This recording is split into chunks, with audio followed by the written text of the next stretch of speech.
Welcome back to Cupcake's Lullaby. I am going to finish the last, I finished the last chapter, but I'm going to read a slight continuation, Buttercup's Baby. That's added to the recently published version of The Princess's Bride. So,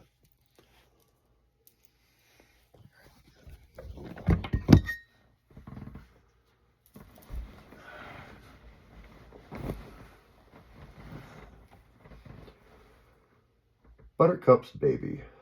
S. Morgenstern's glorious examination of courage matched against the death of the heart. Chapter 1. Physic dies.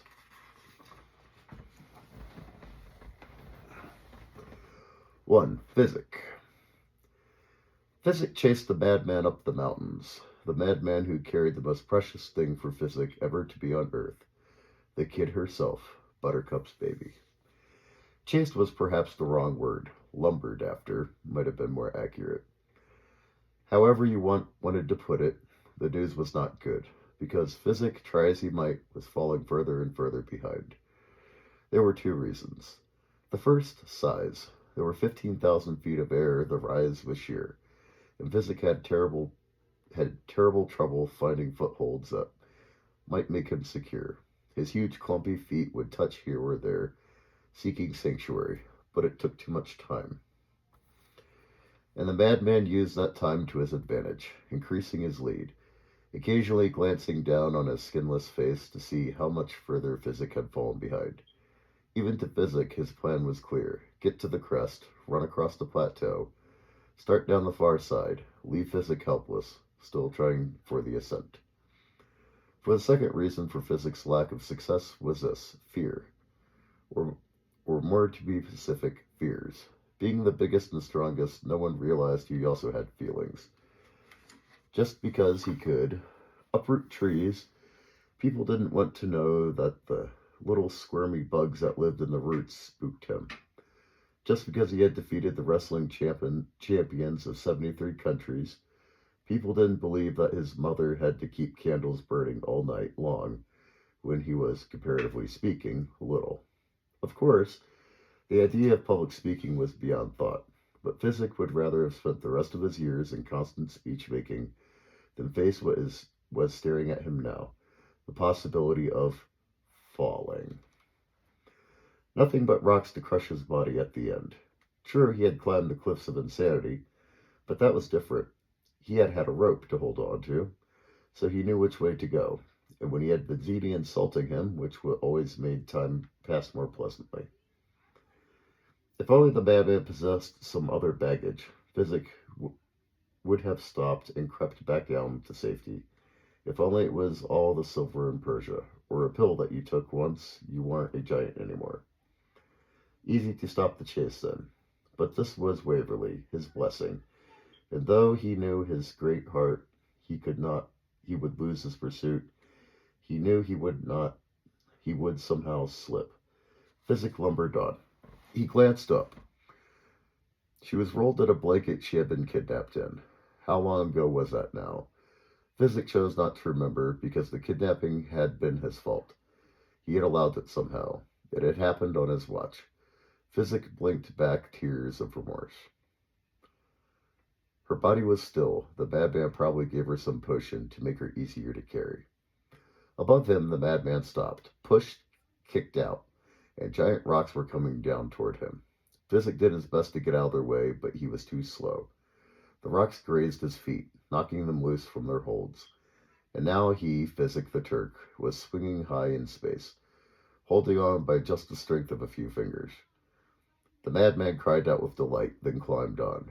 Rounded a mountain corner, was gone. Physic hung in space, so very afraid. The winds pricked at his body. His left hand began to cramp, so Physic took it out of the hold, reached a yard up to a better one. He hung there, thinking, and what he thought was not how very afraid he was, but that he could have just gone up 3 entire feet using only his hands. Could he do that again? He reached up another yard and found another hold. This was all very interesting, he told himself. I actually went up without using my feet. I went up faster than before without using my feet. Hmm. And suddenly he was moving, just using his hands to reach, grab, and then the next, reach, grab, and never mind using all fours, just using the two uppers. And he was moving fast. Physic flew up the mountain now. Somewhere on the other side was the madman, probably taking his time, feeling sure that Physic was gone. Physic increased his speed up to the crest, to the plateau, racing across it with enormous strides. When the madman got there with the babe, Physic was waiting. I would like the child, Physic said softly. Of course you would, the madman had no mouth. The sound came from somewhere inside his skinless face. He still held Waverly's body. Physic took a step nearer. I can breathe fire, the madman said. Physic knew that it was true, but he was unafraid. Another step closer. I can change shape, the madman said louder now. And Physic knew that it was true, but he also knew this. Fear had entered the heart of his enemy. These are my final words, Physic said. When I tell you to give me the child, you will give me the child. I will use all my magic on you. You can try, Physic said softly. But even though you have no face, I can see how frightened you are. You are frightened that I will hurt you. He paused. And I will. He paused again. Badly. The fear inside the madman was pulsing now. Physic's great hands reached toward the blanket. Give me the child, he said, and the madman started to do that very thing. But then instead he flipped his hands so that Waverly rolled out of her blanket, spun high into the mountain air. The momentum carried her over the edge where the two men were standing. And as she spun, her eyes fluttered open, and she looked around wildly, saw Physic, reached out toward him, and she fell from sight. Said the word she alone called him, Shade. Physic had no choice. He dove into space after her, gave up his life for the child. This is where the author is going to talk about Morgenstern and the things that don't exist. I don't know why he's still going into that, but we'll just move along.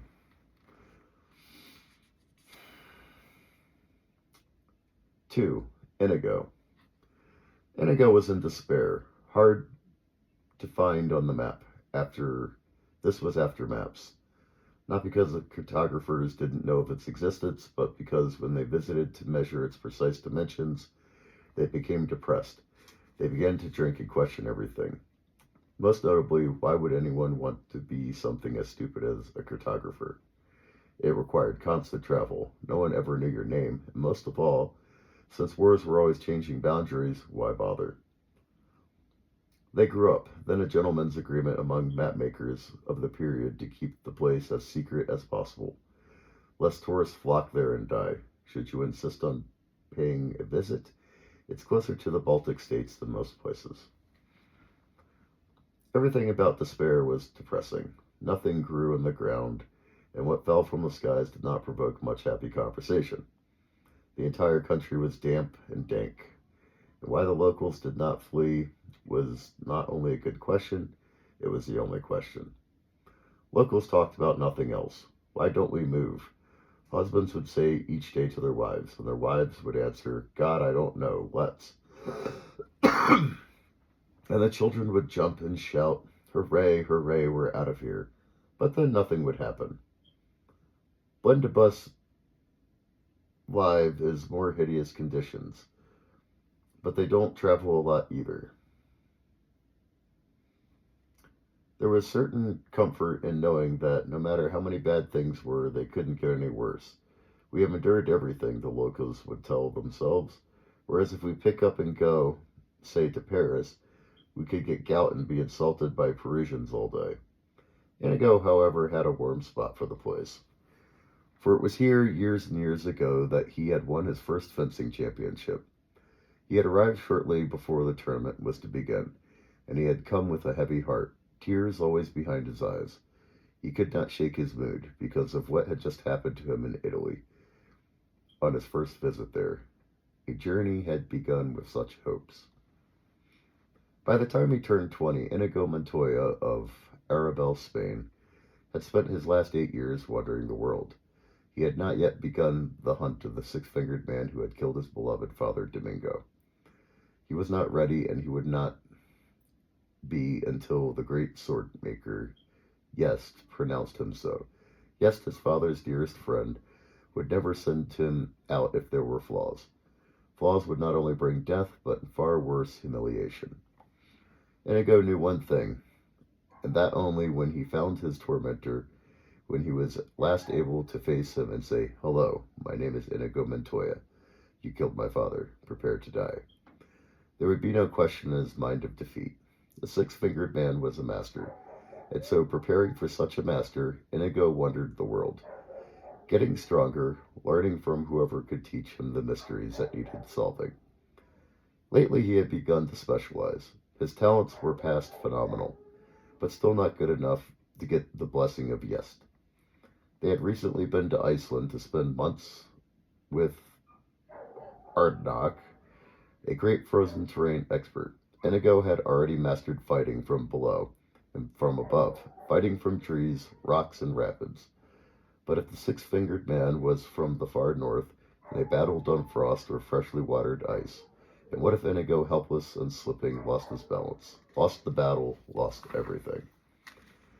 After Iceland, he spent half a year on the equator, studying with Atumba, the master of heat, because what if the six-fingered man came from a steaming country, and what if they battled in the heat of the hottest day, temperature at 150, and what if the grip of his sword went for a moment in his hand?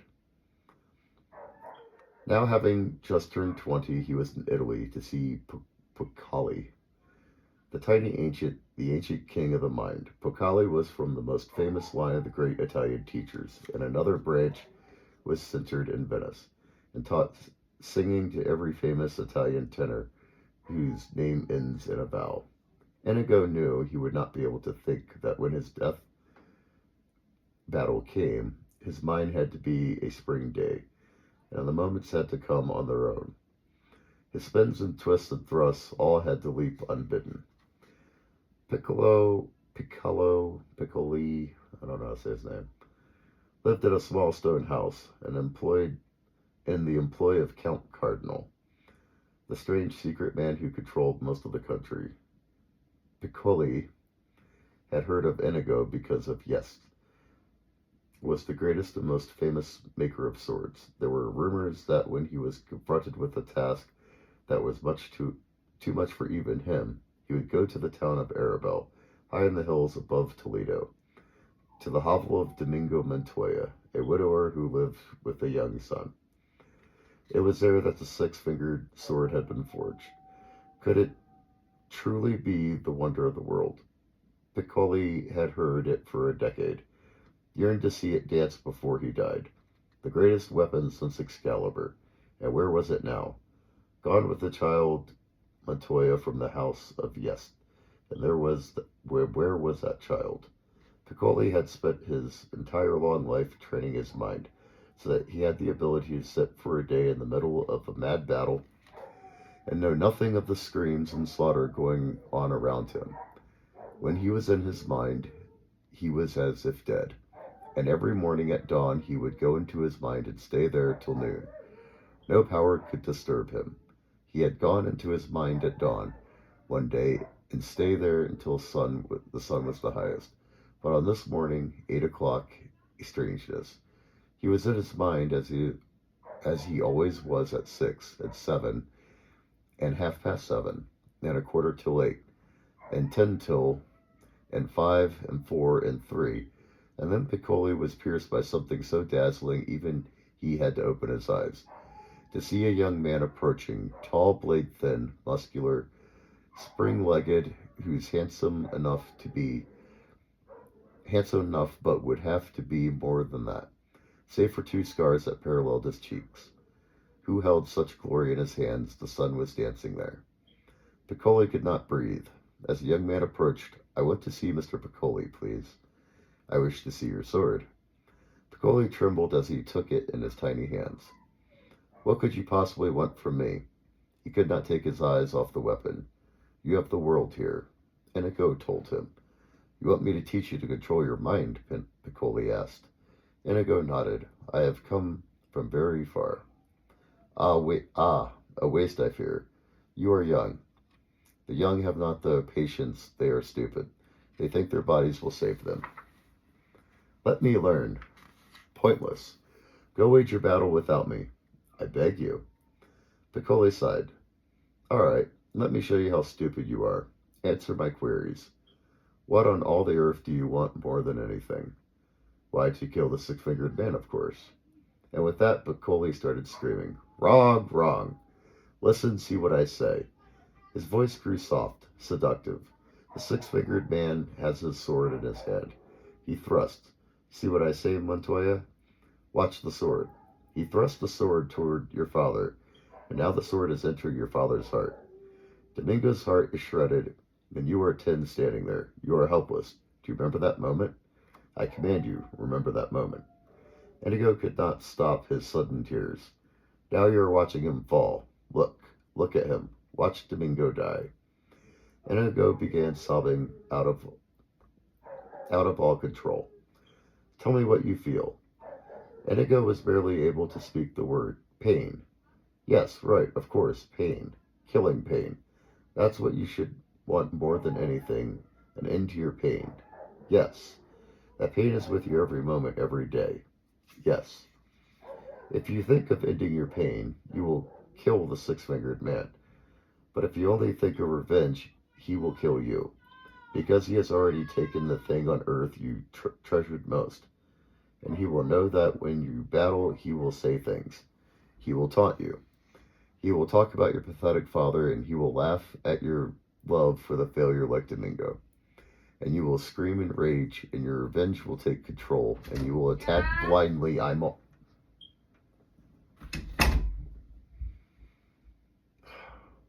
Children, dogs, never stops.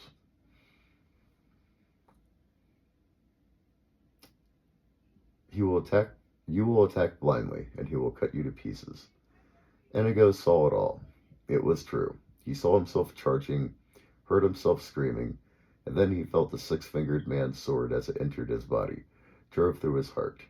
Please do not let me lose to him, he finally managed to say.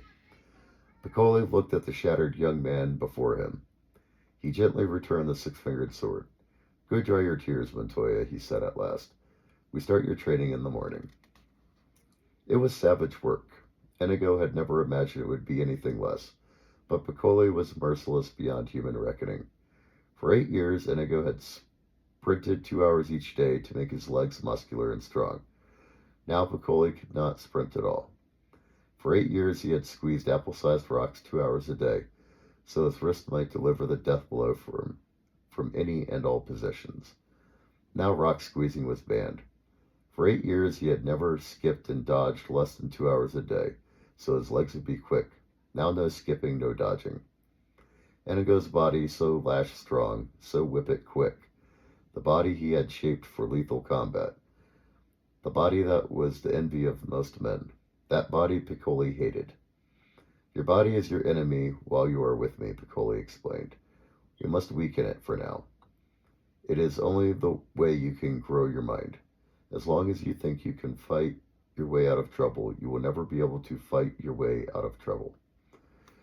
For 8 years, Inigo had gotten by on 4 hours of sleep.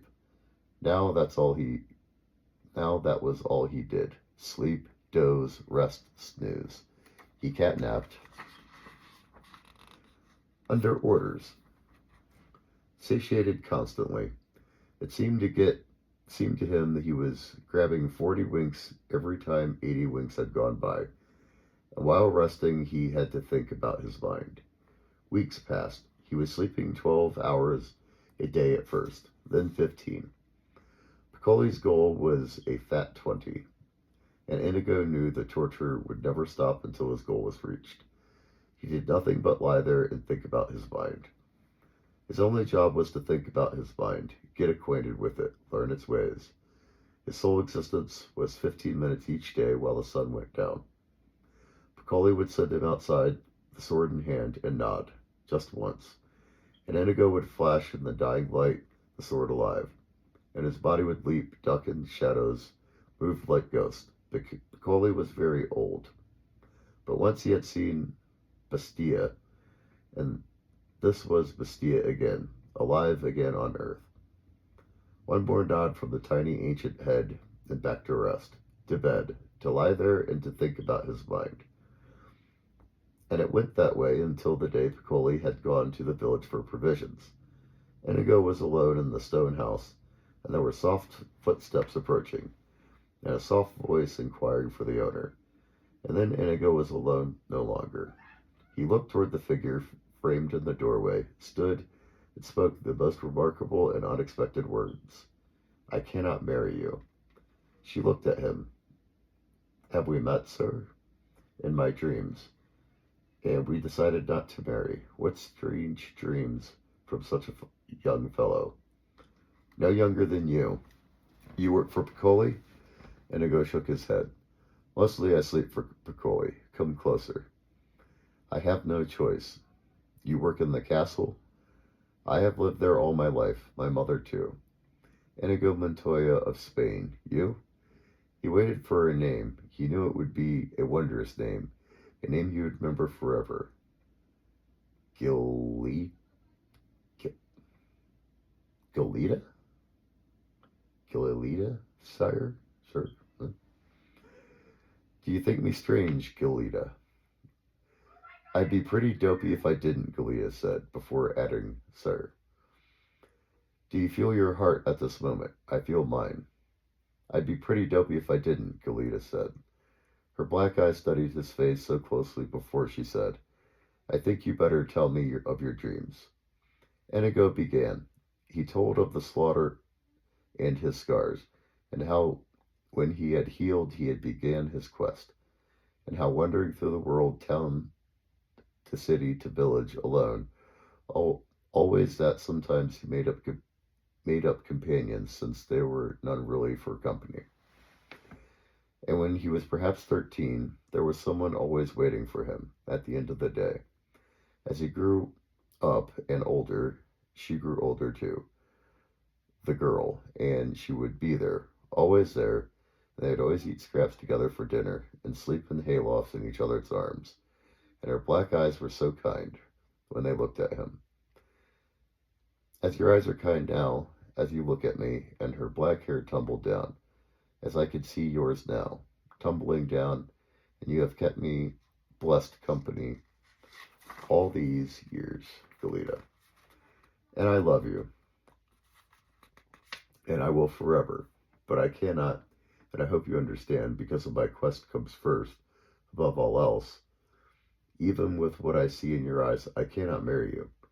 She was so obviously touched. Inigo knew that. Inigo saw that he had moved her deeply. He waited for her reply. Finally, Gilita said, "Do you tell that story often? I bet the village girls go nuts over you." She turned toward the door then. Go try it on them, and she was gone. The next morning, before he went into his mind, she was back. "Let me get this straight, Inigo. We had scraps for dinner. I'm your fantasy, and the best you could come up with is scraps." She turned toward the door then. "You have no chance of winning my heart." Inigo went back into his mind. The next noon she poked him awake. "Let me get this straight, Inigo. We slept in haylofts. You couldn't even come up with a clean room at an inn. Do you know how scratchy haylofts are?" She turned toward the door then. "You have less chance of winning my heart today than you had yesterday." Inigo went back into his mind. The next dusk she stood in the doorway. It was just as before the 15 minutes of movement. And she said, "How do I know you're going to find the six-fingered man? And how do I know you can beat him? What if I took some kind of weird pity on you and waited, and then he won? That is my nightmare. That is why I study." She pointed at his sword. "You are good with that thing?" Inigo went outside and danced with the six-finger sword in the dying light. He tried hard to be particularly dazzling, and ended up with a special flourish taught him years before, by Macpherson of Scotland. It involved a spin and a sword toss and ended with a bow. Impressive stuff, Inigo. I admit it, she said when he was done. But what happens after you find this guy and run him through? How are you going to earn a living? Doing stunts like that? What do you expect me to do? Play the tambourine and gather the crowds? You have a little chance of winning my heart. There is no point to us ever seeing each other again. Goodbye. Watching her leave, there was no question, and Inigo's heart was aching.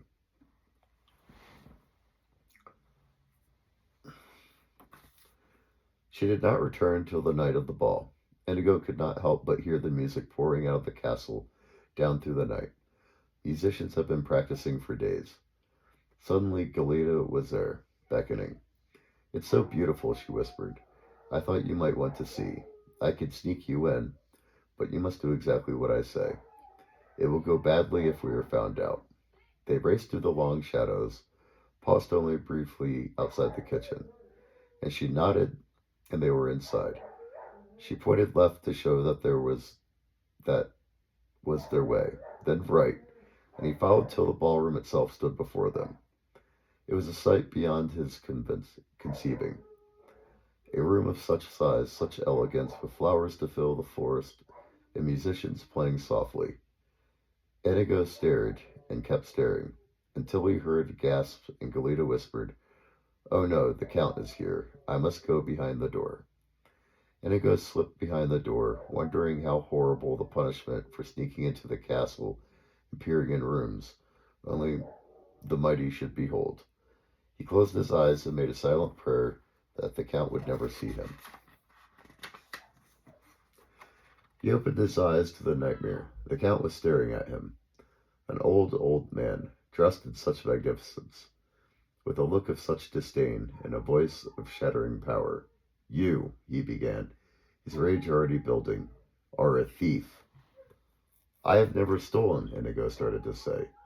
Who are you? Inigo could not get the words out. Montoya? Inigo Montoya of Arabel, Spain. A Spaniard in my house? I shall have to fumigate. And then the Count came close. How did you get in here? Someone brought me, but I will never reveal her name. Punish me, do anything you will with me, but her name will always be a secret from you. Then he gasped as Gelida stood in the distant doorway. He gestured for her to run, but the Count's turn was too fast, and he saw. Do nothing to her, Inigo cried out. She has lived here all her life, and as did her mother before her. Her mother was my wife, the Count roared, loudest of all. You pathetic excuse for a money-grubbing fool. You disgrace to the face of the world. And with a shriek of disgust he turned and was gone. Gelida was beside Inigo then, so excited. Daddy likes you, she said. They danced through the night. They held each other as lovers do. Inigo, with all his study of movement, swirled like a light-footed dream, and Gelida had been trained since childhood for such things. And the musicians had played for fat dukes and grotesque merchants, but now, looking at this dark couple, hardly touching the ground, they realized their music had to match the dancers. Even today, all the servants of the Castle Cardinal remember the sound of that music. Of course, the spinning and the holding, and there was a few minor points that needed a bit of ironing out. Daddy likes you, Gelida said, watching as her father stormed away. Time out, Inigo said. If you are his daughter, that makes you a countess. If you are a countess, that makes you a liar, because you said you were a servant. And if you're a liar, I cannot trust you, because there is no excuse for lying, especially when you knew of my dreams and my love. And so I must say farewell. He started to go. One thing, this from Gelida. More lies? You judge. Yes, I am a countess. Yes, I lied. It is not all that easy being me. I do not expect sympathy, but you must hear my side. I am one of the richest women on the earth, in my eyes of many men, one of the most attractive. I am also, please believe me, and I know this sounds arrogant, but I am also wise and tender and kind. I did not dress as a servant girl to fool you. I always dress as a servant girl, to try to find truth. Every eligible noble for 1,000 miles has come to the castle to ask my father for my hand. They say they want my happiness, but they only want my money, and all I want is love. Inigo said nothing. She took a step so she was closer. Then another. She was beside him. She whispered quickly, "When you came here with your dream, you won my heart. But I had to wait, to think, and now I have thought." She gestured for the musicians to play even more beautifully. "This is our party. We are the only guests. I did all this to please you, and if you do not kiss my mouth, Inigo Montoya of Spain, I will more than likely die." How could he not obey her? They danced on through the night. Oh, how they danced, Inigo and Golietta. They embraced, and he kissed her mouth and her tumbling hair, and Inigo felt for the first time since dying such happiness. It had fled from him, happiness, and when you spend years without, you forget that no blessing compares. And just more author lies.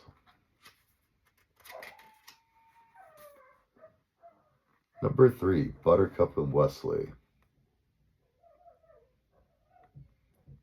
Pause there, actually.